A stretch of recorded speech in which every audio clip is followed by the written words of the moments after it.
bienvenidos los que vais llegando. Muy bien, ahí estamos. Vamos a probar muy bien.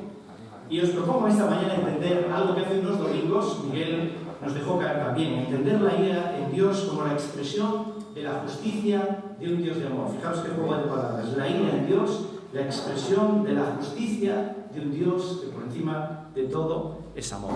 Ahora, en la Escritura realmente encontramos pasajes difíciles, ¿verdad?, de digerir a veces y de entender. Por ejemplo, cuando nos acercamos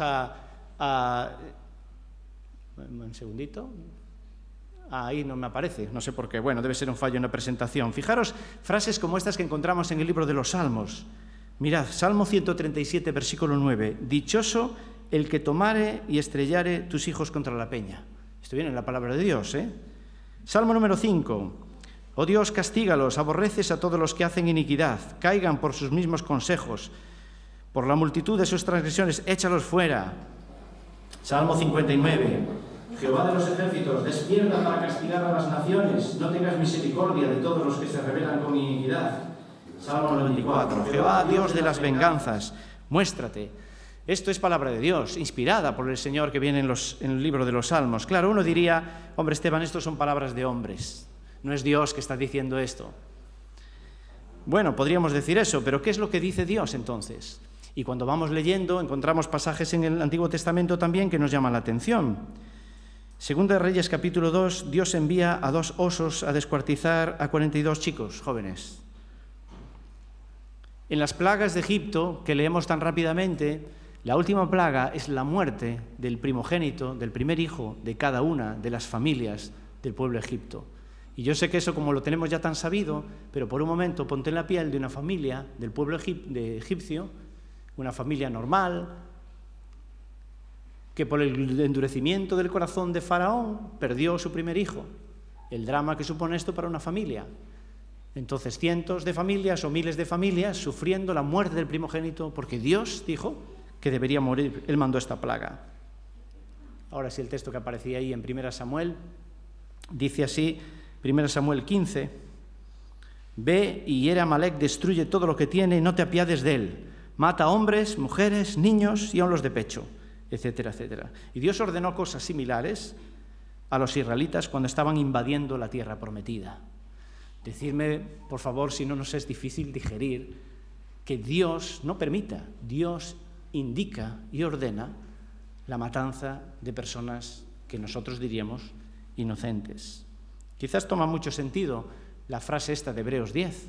Horrenda cosa es caer en manos del Dios vivo.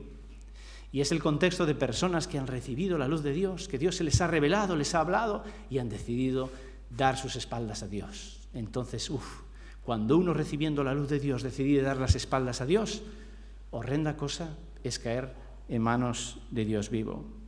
José de Segovia, que es alguien que conocéis, ya ha estado con nosotros alguna vez, teólogo en Madrid, escribió en la revista evangélica titulada Aleteia algunas cosas sobre estos temas, y él decía, la Escritura nos muestra que Dios es un guerrero.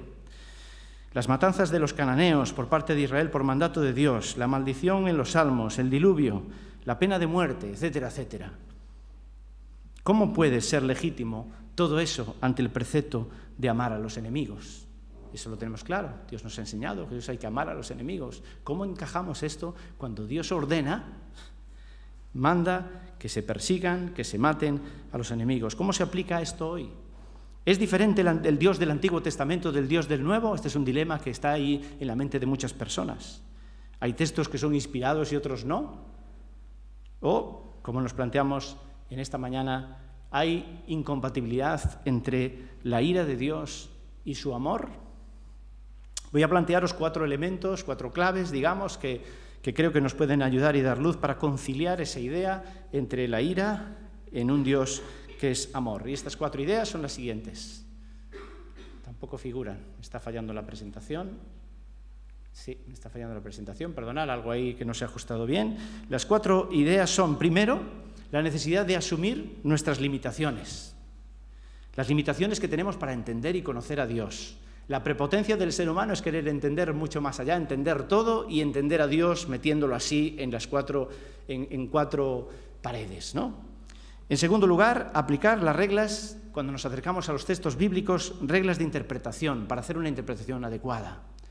En cuarto lugar, afirmar sin lugar a dudas que Dios, por encima de todo, es amor. Y en cuarto y último lugar, aceptar que Dios, siendo Dios y siendo amor, siente y puede sentir ira. Así que 4 cosas: asumir limitaciones, aplicar reglas para interpretar bien los textos bíblicos, afirmar que Dios es amor y aceptar que Dios siente ira. En primer lugar, vamos a asumir las limitaciones de nuestra mente y nuestra condición humana para conocer y entender a Dios. Ya digo, cuántas veces el hombre quiere encajar a Dios en nuestra mente y no es posible. La misma palabra de Dios nos enseña, fijaros, Isaías 55, 8 y 9, dice que los caminos de Dios son más altos que nuestros caminos, que los pensamientos son más altos que nuestros pensamientos. ¿Hay alguna duda de esto? Romanos capítulo 11, versículo 33.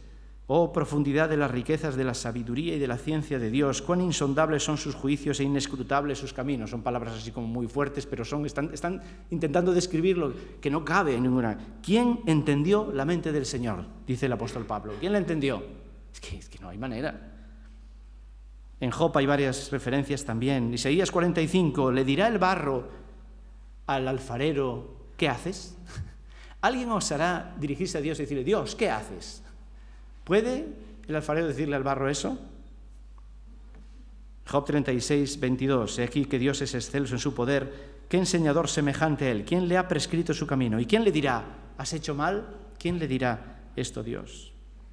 Ahora, si bien es cierto que tenemos limitaciones mentales, tenemos, hermanos, teniendo una buena mente y un buen cerebro, tenemos limitaciones mentales, limitaciones de inteligencia, limitaciones de comprensión, limitaciones de razonamiento, de visión, de ética.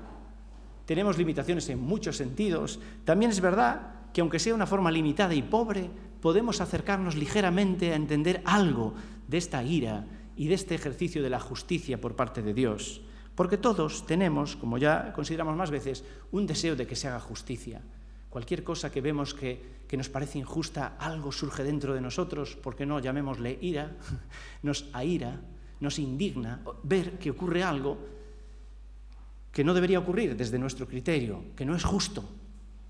Y pensar, porque seguro que no es difícil que encontréis alguna cosa en vuestra experiencia personal, familiar, social, laboral, nacional, internacional, una experiencia, alguna situación actual, una situación en vuestra vida que digáis, eso no puede ser, eso tiene que tener una consecuencia, los actos tienen consecuencias, tiene que hacerse justicia.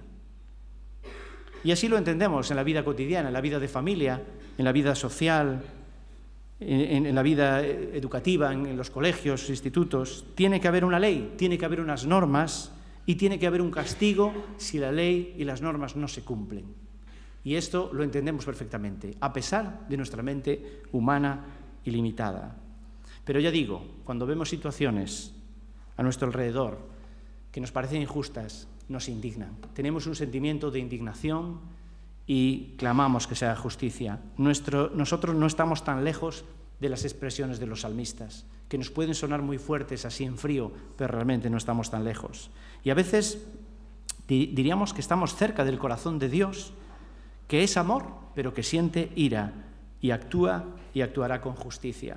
Así que, en primer lugar, aceptamos nuestras limitaciones. En segundo lugar, vamos a aplicar ciertas reglas básicas a la hora de acercarnos a los textos. ¿Cómo podemos entender que Dios diga que vaya allí, invada aquel pueblo, aquella ciudad, mata a los niños, a los recién nacidos? Claro, lees esto en frío y dirías, Dios mío, ¿este es el Dios en que yo creo? No, aquí hay algo que no encaja, algo aquí no se tradujo bien. Necesitamos interpretar bien. ¿Cómo interpretamos bien? Mira, os comparto solo 3 ideas en esta mañana. Vamos a ver si a esas alturas ya funciona la presentación. ¿Podemos avanzar? Como a mí no me avanza. Ajá, vale, muy bien. Ahora parece que vamos bien, perfecto. Muy bien. Ahí tenemos los 4 puntos. Gracias. Y vamos a pasar ahora a este segundo apartado, segundo punto, y lo tomo de John Stott. John Stott, en un libro titulado Cómo comprender la Biblia, nos habla de tres cuestiones importantes para hacer una buena interpretación de un texto. En primer lugar, vamos a tener que ver el sentido natural de ese texto. Nos acercamos teniendo en cuenta el sentido natural. En segundo lugar, el sentido general. Y en tercer lugar, el sentido original. 3 aspectos importantes al acercarnos a un texto. En primer lugar, el sentido natural Se refiere a que cuando tú te acerques a un texto y leas eso, eso es lo que dice. Hay gente que tiende a alegorizar todo, buscando un simbolismo por aquí, por allá. No, esto debe querer decir, y bueno, y entra ahí el componente subjetivo humano. No, a ver, ahí dice lo que dice.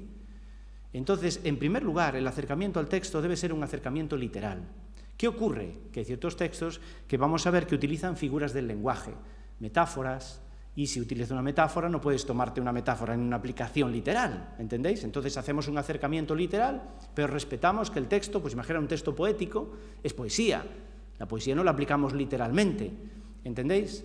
Pero sí que de entrada buscamos el sentido natural. Puede haber una excesiva literalidad, como cuando Nicodemo, Jesús le dice que debe nacer de nuevo.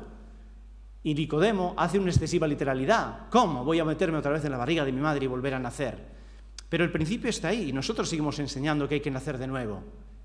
Lo tomamos literal, pero en la aplicación o la digamos, interpretación de ese contenido hay un elemento metafórico donde sabemos que está hablando de un nuevo nacimiento espiritual y no natural o carnal, ¿verdad?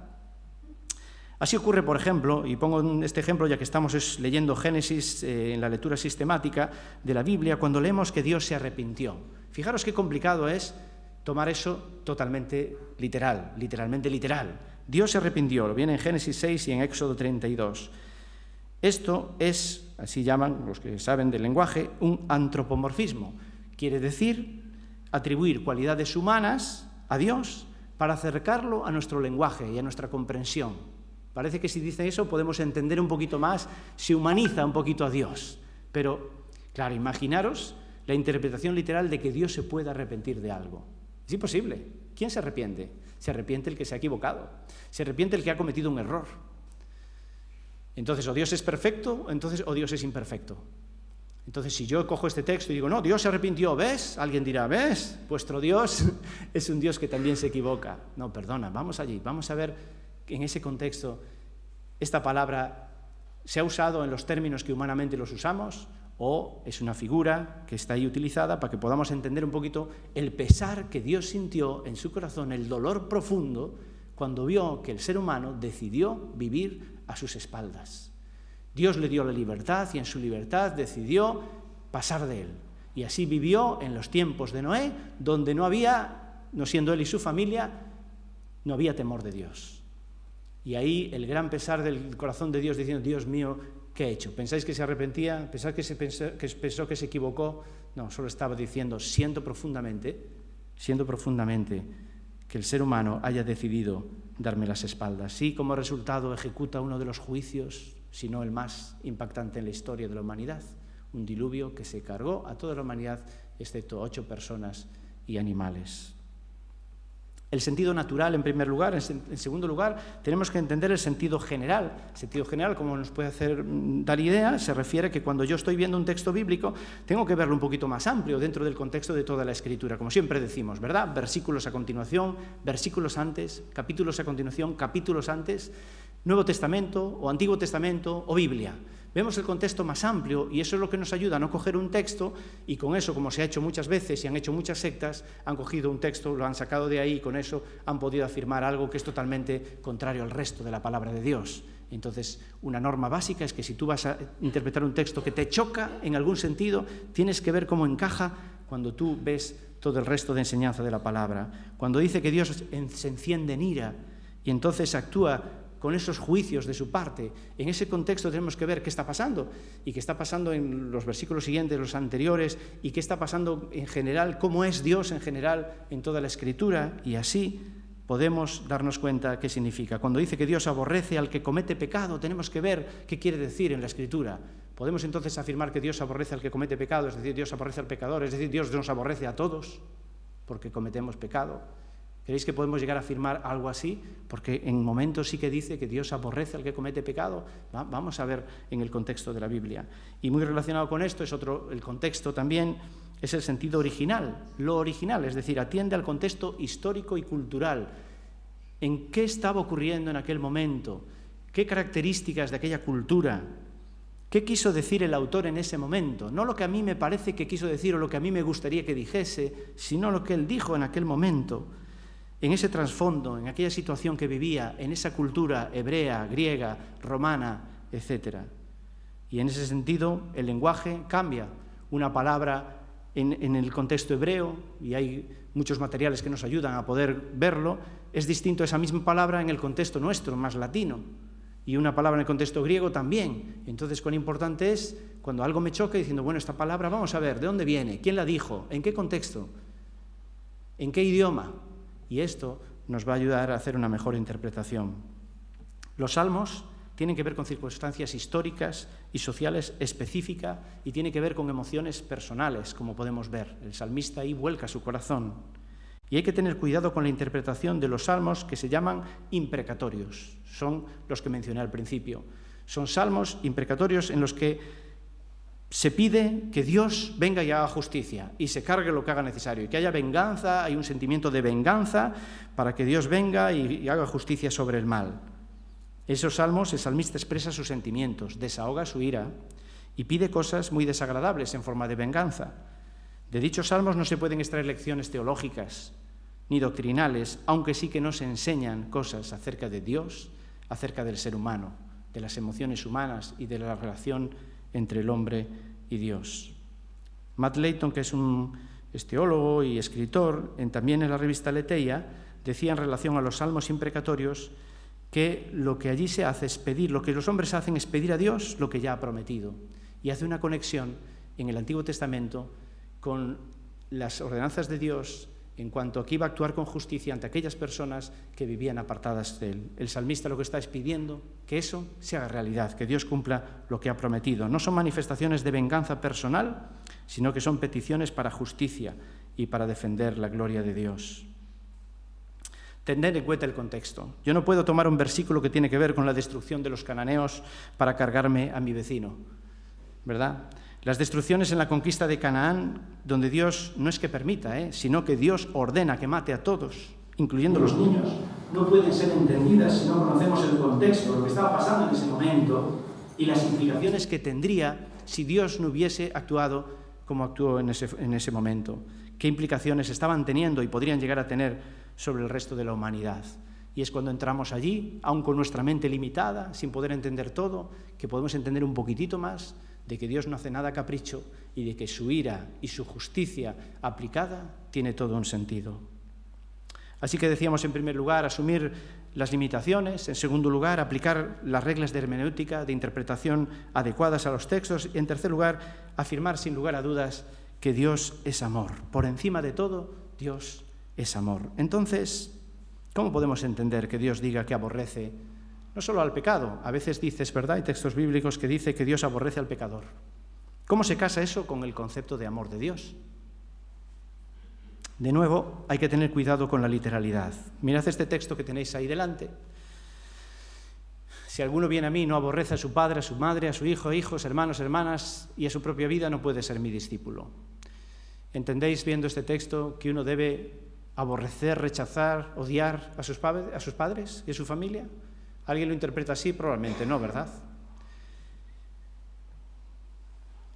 No decimos que aborrecer, rechazar, odiar a la familia tiene que ser al pie de la letra algo que debe hacer alguien que siga a Jesús. Ahora sí es cierto que hay personas, que hay momentos, que hay situaciones donde alguien ha tenido que decir Dios es lo primero y eso ha hecho tener que distanciarse de su familia o tomar decisiones de cambios en su vida. Porque a veces, pues eso, la prioridad no es solo con respecto a la familia, es con respecto al trabajo, a los amigos, al ocio. Lo que pasa es que la familia es de lo que más queremos. Pero hemos escuchado el testimonio de Othman el domingo pasado, donde él nos reflejó el precio que tuvo que pagar con respecto a su familia para seguir a Jesús. Tuvo que distanciarse, ser rechazado y al mismo tiempo pues él mantenerse lejos de su familia por seguir a Jesús. Jesús lo primero en nuestra vida es lo que nos enseña. Entonces, de la misma manera que aprendemos que para seguir a Jesús uno tiene que estar dispuesto a pagar el precio que sea, y no estamos ahí interpretando que somos llamados a odiar a nuestras familias, de la misma manera, cuando vemos entonces que dice que Dios aborrece al pecador, sería un error pensar que está diciendo que Dios nos odia, nos rechaza, que Dios no nos ama, que Dios no ama al pecador. Entendemos que esa expresión es el profundo rechazo que Dios tiene por el pecado y el gran dolor que siente por aquellos que lo cometen y que viven insensibles ante ello. Uno de los textos que más he utilizado para hablar de esto, que es un texto también difícil de interpretar, es el texto de Romanos 9:13, que nos dice que allí dice Dios: a Jacob amé, pero a Esaú aborrecí. Es un texto tomado de Malaquías capítulo 1. Lo que pasa que, de nuevo, observando el contexto, vemos que allí no está hablando de un Dios que decide a quién ama, a quién no ama, si ama a unos o ama a otros, sino que está hablando de la elección. Es un tema complejo también, no me voy a meter en ello, pero está hablándonos de que Dios escoge en base a sus criterios que no entendemos. Escogió un pueblo, el pueblo de Israel. ¿Por qué? ¿Por qué Dios escogió el pueblo de Israel a lo largo de la historia para traer la salvación a las naciones? Si nos dice que ese pueblo no era mejor que nadie, ¿verdad? Al revés, pueblo pequeñito, ya vemos bastante cabezota, pero Dios decidió escogerlo. ¿Sabemos por qué? No lo sabemos. En Dios, en su soberanía, en su voluntad, en su cabeza, decide elegir a quien quiere. Eso es así, según su soberana voluntad. Y Dios, en esos dos hermanos gemelos, mellizos por alguna razón, escogió a Jacob y desechó a Esaú. ¿Está diciendo que no amaba a Esaú? Está diciendo, no, mira, aquí ves, Dios ama a uno y a otro no ama. No nos está diciendo eso porque no está hablando del amor. Realmente la palabra en el original que nos dicen los expertos para aborrecí, que aparece aquí, es desatendí, que ya tiene unas connotaciones ya no tanto en la línea de falta de amor o de odio, sino de como le he dejado de lado. He dejado de lado a Esaú y me he centrado en Jacob. Él es el escogido para seguir adelante con mi plan. Por lo tanto, Dios está enfatizando que tuvo que dar de lado, rechazar a Esaú, mientras que escogía a Jacob, según su soberanía, según su elección soberana. Dios, no es que Dios ama a quien quiere y odia a quien quiere, sino que Él elige a quien quiere para lo que quiere en base a su presciencia, que Él sabe todo, y a su soberana voluntad. Dice Donald Carson en un libro titulado La difícil doctrina del amor de Dios, que el amor de Dios es un concepto extremadamente complejo. Y es interesante porque habla de muchos matices del amor de Dios, ¿no? Tiene muchos matices, es como si Dios amase de muchas maneras o de diversas maneras, ¿no? Y eso nos ayuda quizás a entender algunos textos que parece que diga una u otra cosa. El concepto de amor es mucho más amplio. Pero el amor queda en evidencia que forma parte de la esencia de Dios. ¿Quién puede cuestionar que nuestro Dios sea un Dios de amor, aunque veamos intervenciones que nos choquen? Dios es amor, dice 1 Juan. El amor está en el acto creador. El amor está en el acto redentor, cuando viene y muere por nosotros, y el amor está en la espera que todavía está haciendo Dios, esperando que el mundo se arrepienta y crea en Él y sea salvo. ¿Para qué esperas? ¿Por qué quieres que todo el mundo conozca la verdad y sea salvo? Sino porque tremendamente amas a la humanidad. Todos somos pecadores, así nacimos, y Dios nos amó. Dios amó a los pecadores. Dios muestra su amor para con nosotros, que siendo pecadores, no ya dejando de serlo, sino siendo, y aún siguiendo siéndolo, Cristo murió por nosotros. Tenemos dificultades para entender el amor de Dios por nuestra mentalidad humana también. Aplicamos los criterios humanos al amor, y el amor humano es muy deficitario, ¿verdad? Todos vemos cuánto fallamos, maridos con nuestras esposas con nosotros, con nuestros hijos, les queremos mucho, pero cuántas faltas de amor, cuánto egoísmo a veces tenemos con ellos y ellos con nosotros. Es así. Y estamos tan limitados que esto nos cuesta entender toda la trascendencia del amor de Dios. Nos cuesta no pensar en términos que no nos va a querer si no hacemos esto y lo otro. No es difícil que siga en nosotros esta mentalidad.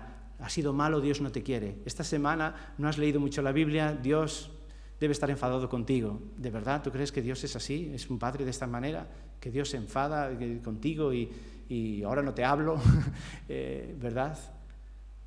Ese esfuerzo de tengo que ser bueno para que Dios me quiera. Si eres malo no te va a querer. O a lo mejor decir, ya vuelvo otra vez, he vuelto a caer, ya Dios no me va a perdonar. ¿Has pensado esto alguna vez? Ya sabemos que no es así, que Dios perdona siempre, pero ¿alguna vez no piensas dentro de ti que lo he vuelto a hacer ahora ya que le voy a decir a Dios, ya no me va a perdonar otra vez más? ¿Qué idea tenemos de Dios? Una versión limitada del amor, que el amor humano es un amor condicional y un amor que caduca. El amor divino trasciende al amor humano y la ira divina trasciende a la ira humana. Y a la vez que afirmamos, intentamos entender el amor de Dios, que es increíble, sobrehumano, superior, perfecto, también nos toca aceptar que ese Dios, que es amor, en cuarto y último lugar, ese amor siente ira.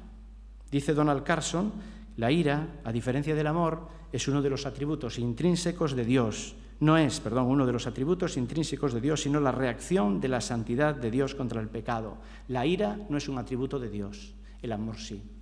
La justicia sí es un atributo de Dios. Dios es justo, Dios es santo, Dios es amor, pero la ira no es un atributo de Dios, sino es una reacción. Y como dice este autor, es una reacción de la santidad de Dios, del Dios que es santo, del Dios que es justo contra el pecado.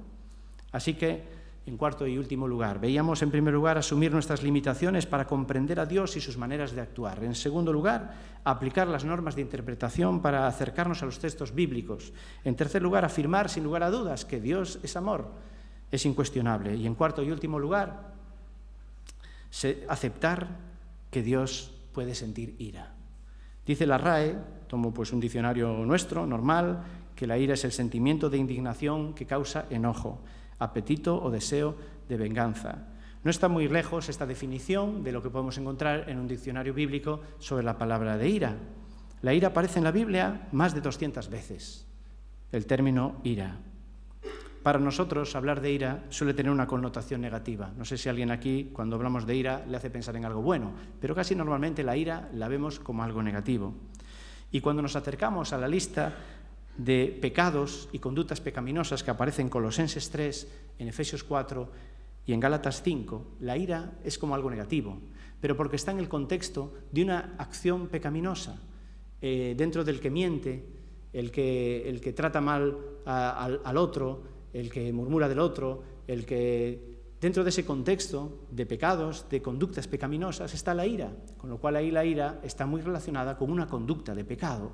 Pero, sin embargo, reconoceréis todos este texto que mencionamos a veces, ¿no? Airaos, pero no pequéis. Eso nos abre una puerta o una ventana, en el sentido de entender que parece que nos da a entender la posibilidad de que alguien pueda sentir ira sin llegar a cometer pecado. ¿De acuerdo? Me parece que ese texto es bastante claro. Así que ahí tenemos una pequeña apertura de que la ira no tiene por qué tenemos que tenerla como algo negativo, sino como una reacción natural, solo que puede convertirse en pecado o acción pecaminosa o puede quedar en ese sentimiento de indignación y de deseo ferviente de que se haga justicia. Dios siente ira. En Job se menciona la ira de Dios hacia los amigos de Job. Numerosas citas en Éxodo y Números mencionan momentos que Dios se enciende de ira. Los profetas anuncian la ira de Dios que conllevará un juicio sobre el pueblo si no se arrepiente. En la época de los jueces, ¿os acordáis? Acabamos de estudiarlo. Dios dice varias veces, es provocado a ira y su ira se encendió contra Israel, como vimos en los diferentes ciclos constantemente. Ahora, hasta aquí algunos intentan resolver esto diciendo, es que claro, uno es el Dios del Antiguo Testamento y otro es el Dios del Nuevo. Creo que ya varias veces desde este púlpito se ha enseñado que esto no es así, pero vamos a recalcarlo. No podemos aceptar este tipo de dicotomía. Dios es igualmente el mismo Dios en el Antiguo y en el Nuevo. Y en el Antiguo Testamento, queridos hermanos, cuando lo leemos, lo estudiamos y acabamos de estudiar Jueces, vemos un Dios cargadísimo de compasión y de misericordia. ¿Cuántas oportunidades? ¿Cuántas veces vuelve a darle una nueva oportunidad? ¿Cuánto perdón hay en el Antiguo Testamento? El Dios del Antiguo Testamento es un Dios de amor. ¿Y en el Nuevo Testamento qué tenemos? En el Dios del Nuevo Testamento es un Dios también que se enfada, es un Dios que siente ira y es un Dios que aplica justicia. Así que tenemos un Dios de amor y paciencia en el Antiguo Testamento, pero también un Dios que se llena de ira en el Nuevo Testamento. Jesús está airado cuando encuentra a los cambistas haciendo negocio en el templo. ¿Os acordáis? Es una de las escenas más conocidas. Jesús siente ira, se enfada, se indigna al ver la actitud de los fariseos a los que dirige palabras muy fuertes. Y es en el contexto del Nuevo Testamento donde tenemos estos textos. La ira de Dios se revela desde el cielo contra toda impiedad. Efesios, Colosenses, la ira de Dios viene sobre los hijos de desobediencia. Estamos en el Nuevo Testamento. Romanos 12, 19. No os venguéis vosotros mismos, dejad lugar a la ira de Dios, porque escrito está, mía es la venganza, yo pagaré, dice el Señor. Y aunque sea un texto tomado del Antiguo Testamento, es recogido en el Nuevo Testamento con esa misma línea, la misma línea del mismo Dios del Antiguo y del Nuevo Testamento. Está profetizado en ambos testamentos, el Antiguo y el Nuevo, que llegará el día denominado de la ira de Dios, donde se hará justicia, la ira del Cordero. Esta es una expresión que se ve varias veces y que encontramos muy claramente en el libro de Apocalipsis. Estamos en el Nuevo Testamento, es el mismo Dios. Matt Layton, que os mencioné antes, Dice, paciencia, injusticia, misericordia e ira son disposiciones del mismo Dios. Él siempre es amor y siempre es justo, lo que cambia es su forma de actuar. Desde la caída ha mostrado paciencia y al final de la historia cumplirá justicia. Y él dice que esos juicios severos que Dios ha tenido, el diluvio, Sodoma y Gomorra, la conquista de Canaán, todos esos juicios apuntan de alguna forma a un juicio hiper mega grande, increíble, que aún no ha llegado, que va a llegar. El juicio final. Son anticipo de lo que vendrá. Igualmente José de Segovia, que ya conocéis algunos, ¿verdad?, nos dice, en cuanto a los genocidios que aparecen en la Biblia, dice, no nos engañemos, no había mujeres ni niños inocentes en Canaán, porque todos somos culpables delante de Dios. ¿Cómo decimos que alguien es inocente? Todos somos culpables delante de Dios. El Señor no nos debe nada y no merecemos su gracia. Estas afirmaciones son importantes tenerlas bien interiorizadas. El genocidio podría verse como un acto de gracia y misericordia para la humanidad. Y luego dice, a razón, conectado con el otro autor, es un signo escatológico de la realidad de la santa ira de Dios frente al pecado que se ha de manifestar en el juicio venidero. ¿Podrá ser esta pandemia un anticipo leve del juicio divino, del juicio final de Dios? Esta y todas las otras pestes, catástrofes naturales, etcétera, etcétera, que han arrasado a muchas personas en nuestro planeta, que han hecho mucho daño en muchos aspectos. ¿Podría ser? Solo pregunto, no estoy afirmando nada. Me pregunto, ¿es esto un aviso de la ira de Dios, la ira que Dios siente por cómo está viviendo la humanidad? ¿Es una advertencia de que va a venir un juicio mayor y que nosotros sabemos que va a venir? Pues ya digo, no sería extraño que eso fuese así, como otras cosas que han ocurrido a lo largo de la humanidad, desde el principio, desde aquel diluvio, hasta otras cosas que han ocurrido a lo largo de los tiempos. Esta es una más, no es la última, no es el final, ya estamos al final, pero es una más que quizás podamos también entender como Dios diciendo algo y advirtiéndonos de que está por venir, esto solo es un amago, si os preocupa esto, hay algo mucho mayor que llega. Y los creyentes podemos estar tranquilos, pero esto nos urge el predicar y compartir con otros este final que pronto llegará. Como conclusión, en esta mañana, la ira en un Dios de amor. ¿Cómo podemos entender la ira en un Dios de amor? Entendemos la ira como la expresión de la justicia de un Dios de amor. Hay un triángulo que no se puede separar. 3 cualidades, 3 atributos de Dios que no podemos dividir. Que Dios es justo, que Dios es amor y que Dios es santo. Y cuando entendemos esos 3, parece que empieza a haber un poquito más de claridad para entender cómo Dios actúa. Ahora, Dios nos ama, aunque Dios ama a todos, no quiere decir que perdona a todos y que ya nadie se condenará. Esto se llama universalismo. El universalismo predica que no hay infierno y no hay condenación para aquellos que rechazan la gracia de Dios, porque al final, como Dios es amor, todo el ser humano se va a salvar. No es difícil oír eso de vez en cuando por ahí, ¿verdad? Hasta en algunos ámbitos evangélicos o religiosos.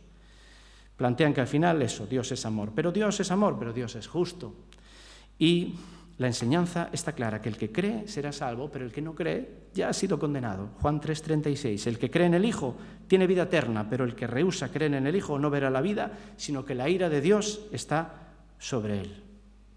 Ahora, aún al condenado, Dios le ama y desearía fervientemente que aquel que ya ha sido condenado porque ha decidido rechazar la gracia, desearía fervientemente que aceptara la gracia de Dios y que fuese perdonado y aceptase el regalo de la salvación. Así que negar la ira de Dios es una negación de su santidad, lo cual es una negación de sí mismo.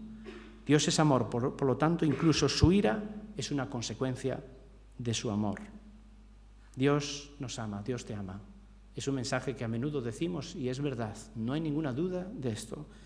Dios te ama, pero Dios también ama a tu vecino, Dios ama a tu jefe, Dios ama también al criminal, al mayor criminal y asesino. Dios ama a tu peor enemigo. Pero Dios es santo y, por tanto, aunque ama, tanto la comunión con Él solo puede ser posible con aquellos que se arrepienten de sus pecados y aceptan la gracia de Dios y el perdón de Jesús. A través de esto podemos encontrar esa reconciliación con Dios. Además, Dios te ama, nos ama, Dios es santo y Dios es justo. Y por tanto, a pesar de su gran amor por toda la humanidad, la ira de Dios caerá sobre todo ser humano, a no ser aquellos protegidos por la sangre de Cristo. aquellos que nos hemos acogido, hemos dicho, sí, creo que Jesús murió por mí, lo recibo como mi Salvador, me arrepiento de mis pecados. El tomar esta decisión es la cobertura que nos da para que sobre nosotros no caiga la ira de Dios. Ahora, sobre aquellos que rechazan esa gracia, sufrirán la paga del pecado, que es la muerte para siempre, la condenación eterna, que produce un profundo dolor en el corazón de Dios, que desearía que viviésemos eternamente con Él en una relación de amor como tiene el Padre, el Hijo y el Espíritu Santo. Este es el deseo para nosotros, para toda la humanidad, pero que no se va a cumplir. La santidad de Dios le lleva a aborrecer el pecado y sentir ira, y por eso no pudo perdonar ni a su propio Hijo. Recordemos esta mañana que toda la ira de Dios cayó sobre Él. Y esta es la gran noticia, una vez más, que Jesús muriendo en la cruz, sobre Él se cargaba toda la ira de Dios para salvarnos a nosotros. Vuelve a sentir esto en tu corazón. O siéntelo por primera vez en esta mañana, que Jesús cargó sobre Él la ira que nosotros merecíamos, toda la ira de Dios, porque tiene que caer, porque Dios es justo. Cristo ocupó nuestro lugar y es el acto más maravilloso de amor de Dios por la humanidad y por nosotros. Así que entendemos la ira como una expresión de justicia de un Dios de amor. El dilema, entonces, ¿dónde se resuelve? Pues se resuelve en la cruz de Cristo. Mas Dios muestra su amor para con nosotros en que, siendo aún pecadores, Cristo murió por nosotros. Pues mucho más, estando ya justificados en su sangre, por Él seremos salvos de la ira. Vamos a seguir pensando en esto y aprovechar para dirigirnos a Dios en estos momentos. Y vamos a hacerlo a través de un tiempo de alabanza que nos va a dirigir María, nos va a ayudar para poder alabar al Señor. Y que ese momento, pues a lo mejor tienes que estar callado pensando en esto, diciéndole algo al Señor desde tu corazón, o a lo mejor quieres aprovechar estas canciones para alabarle por lo que Él ha hecho ocupando nuestro lugar. Vamos entonces a dejarnos guiar ahora por María y tener este tiempo de alabanza al Señor.